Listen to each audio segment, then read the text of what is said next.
Anda kembali pemirsa dalam IDX Market Opening dan kita ke top headline kami pada pagi hari ini di mana Joe Biden telah resmi menjadi Presiden Amerika Serikat ke-46. Masyarakat dan investor global pun kini menantikan paket stimulus ekonomi sebesar 1,9 triliun dolar Amerika yang dijanjikan oleh Biden.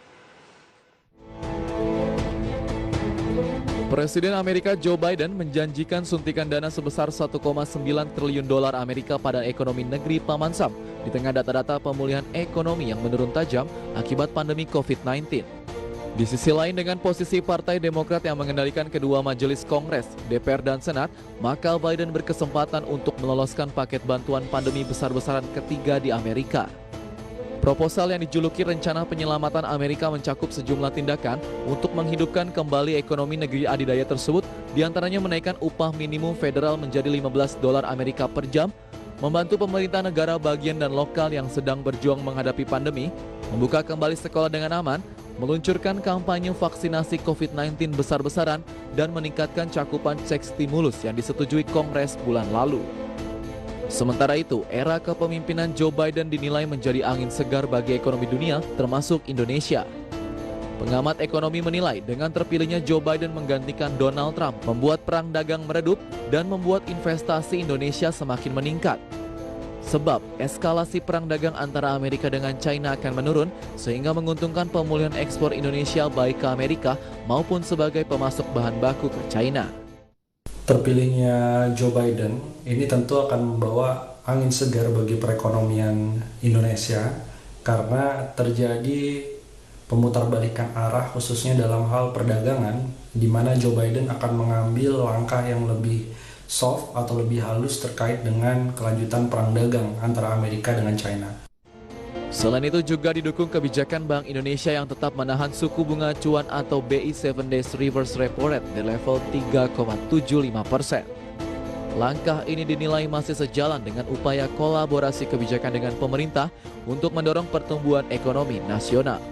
Dari Jakarta, Devi Firmansyah, IDX Channel. Dan pemirsa, pada pagi hari ini untuk membahasnya sudah terhubung melalui Zoom bersama dengan Ibu Rizka Afriani. Beliau ini pemirsa adalah praktisi pasar modal. Langsung saja saya akan sapa. Selamat pagi Ibu Rizka. Selamat pagi Mbak Prisa. Terima kasih banyak Ibu atas waktunya pada pagi hari ini. Dan langsung saja kita akan bahas peluang pembukaan indeks harga saham gabungan mengingat Amerikanya Nasdaq nih yang masih rally, tapi Nasdaq pun rally karena faktor optimisme terkait dengan laporan keuangan emiten-emiten teknologi di pekan depan. Dan Asia pagi hari ini sudah melemah setelah kemarin indeks MSCI Asia Pasifik berhasil rekor. Eropa juga sudah lebih dulu kemarin ya penutupannya ditutup negatif.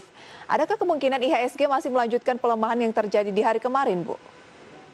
Iya, mengingat kemarin sebelumnya juga IHSG sudah mengalami penguatan yang cukup signifikan ya. Kalau kita lihat kan dalam 3 pekan terakhir, IHSG ini mampu bertahan atau membentuk sebuah tren yang positif. Nah, untuk hari ini saya lihat memang ada potensi profit taking terhadap IHSG sendiri. Jadi potensi penguatan ada, cuma rally-nya juga terbatas dan saya lihat juga masih ada potensi malah ke penurunan, ke profit taking. Masih akan melanjutkan pelemahan. Kalau kemarin net sell asing mencapai sekitar 200 miliar rupiah, 200 lebih gitu ya. Ya. Apakah itu tergolong sudah cukup signifikan atau sebenarnya masih konsolidasi? Untuk net sell asing sekitar 200 miliar itu bisa dikatakan masih cukup wajar ya, karena memang saat ini kan cenderung investor masih wait and see, di mana investor juga, apalagi khususnya investor asing ini masih menunggu peluncuran yang lebih banyak terkait bantuan corona di Amerika Serikat. Terlebih lagi kan Joe Biden juga baru resmi menjadi presiden AS, jadi mereka juga saat ini menunggu beberapa kebijakan-kebijakan awal dari Joe Biden sendiri, dan ini memang diharapkan semuanya adalah bagaimana supaya pertama dari segi penanganan percepatan vaksin corona juga segera membaik sehingga membuat pemulihan ekonomi di AS juga cukup membaik. Dan saya lihat memang kemarin ada rilis data keuangan dari AS, di mana data tenaga kerjaan itu kan merilis besar klaim pengangguran awal itu sebesar 900 ribu pada 16 Januari kemarin. Jadi sebenarnya angka tersebut ini turun tipis, hanya 926.000 dari pekan sebelumnya. Saya lihat ini merupakan tidak terlalu signifikan kalau kita lihat data-data di AS. Paling lebih kepada optimisme terhadap pemerintahan Biden yang mungkin bisa menjadi suatu hal yang positif untuk indeks. Tapi memang tadi yang disebutkan Mbak Prisa juga bahwa ini apakah sudah terprice in kan gitu ya. Dan saya lihat memang sebagian sudah terprice in karena ketika menjelang pelantikan Biden ini kan hampir semua indeks itu mengalami penguatan. Jadi wajar ketika saat ini kita mengalami koreksi. Wajar ketika saat ini kita mengalami koreksi. Koreksi yang ada ini apakah hanya cooling down sesaat saja ataukah benar-benar peluangnya ini sudah mengarah ke konsolidasi kemudian nantinya takutnya adalah ke bearish, mengingatkan kenaikan dari indeks harga saham gabungan dan sejumlah indeks-indeks lain di global ini sudah cukup signifikan jelang pelantikan Biden. Kemudian juga euforia mengenai stimulus Biden 1,9 miliar dolar Amerika Serikat. Nah, saya khawatirnya nih Ibu Rizka indeksnya akan berpeluang lebih ke arah sebaliknya lagi nih. Sudah turun karena semua sentimen yang dinantikan ini sudah terprice in. Ada vaksin, kemudian Presiden Amerika Serikat, dan mungkin market akan sudah mulai lebih rasional. Menurut Anda ada peluang seperti itu nggak? Kalau saya lihat malah kemarin kan terprice in karena terpilihnya Biden.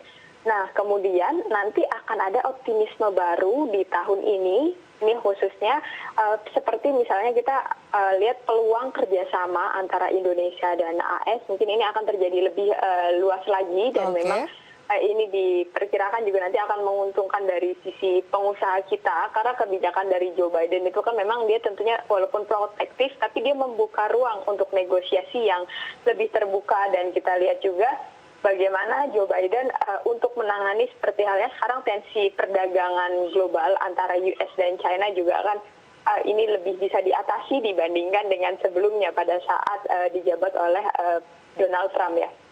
Jadi saya melihat sekarang fokus investor itu lebih kepada recovery dari sisi ekonomi baik itu di Amerika sendiri maupun di Indonesia. Jadi yang akan menjadi guidance dari IHSG itu lebih kepada bagaimana emiten-emiten ini mampu membuat pergerakan atau di sini kita lihat dari sisi kinerjanya itu lebih baik. Karena kan dengan adanya vaksin ini kemarin diestimasikan bahwa semua akan berjalan dengan baik mulai dari industri, kemudian juga kita lihat dari sektor-sektor mungkin seperti halnya penerbangan ini kan sebenarnya juga udah mulai terlihat perbaikan. Kemudian kita lihat dari semua sektor perekonomian sendiri ini juga diestimasi akan tumbuh sekitar 4-5%. Saya lihat lebih ke arah sana. Baik, tapi biasanya market ini kan lebih mengapresiasi sebuah langkah yang artinya tidak berbicara mengenai proses tapi lebih ke peristiwa. Misalnya Januari Effect bisa dikatakan Januari Effect-nya ini sudah cek begitu ya. Kemudian pelantikan Biden sudah cek, vaksinasi sudah cek. Tapi kalau berbicara mengenai nanti langkah kerjasama hubungan bilateral antara Amerika dan juga Indonesia, kemudian juga recovery dari ekonomi, apakah sekuat itu bisa kembali melambungkan indeks harga saham gabungan di atas level yang sudah dicapai sebelum terjadi pandemi di Maret 2020? Iya, pergerakannya saya lihat memang tidak akan seagresif pada saat Desember dan Januari. Karena kalau Desember kan kita lebih cenderung ke window dressing, kemudian Januari ada January effect.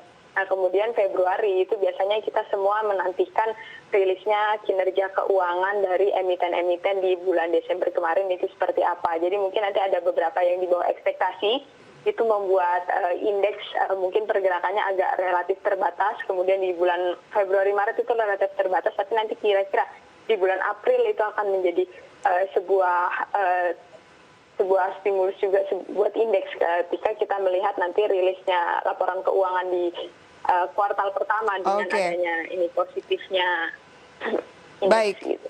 Berarti sampai dengan April kemungkinan market tidak akan seagresif Desember Januari ini begitu ya, tapi trennya masih berpeluang untuk mengalami peningkatan dengan sentimen nanti laporan keuangan kuartal 1 2021 apakah jauh lebih baik dibanding dengan 2020 yang akan membuktikan bahwa ada recovery di sana ya. Kalau begitu support dan resisten indeks harga saham gabungan di posisi berapa? Iya, untuk support sendiri itu di posisi 6.375, kemudian resistennya di 6.492. Oke, 6.492. Belum akan menguji posisi 65 yang sempat kemarin disentuh tapi tidak berhasil break ya, Bu ya. Betul. Kita bahas nanti saham pilihan Anda dan sejumlah emiten update pada pagi hari ini, tapi kita harus jeda terlebih dahulu Ibu Rizka dan juga pemirsa. Kami akan segera kembali sesaat lagi.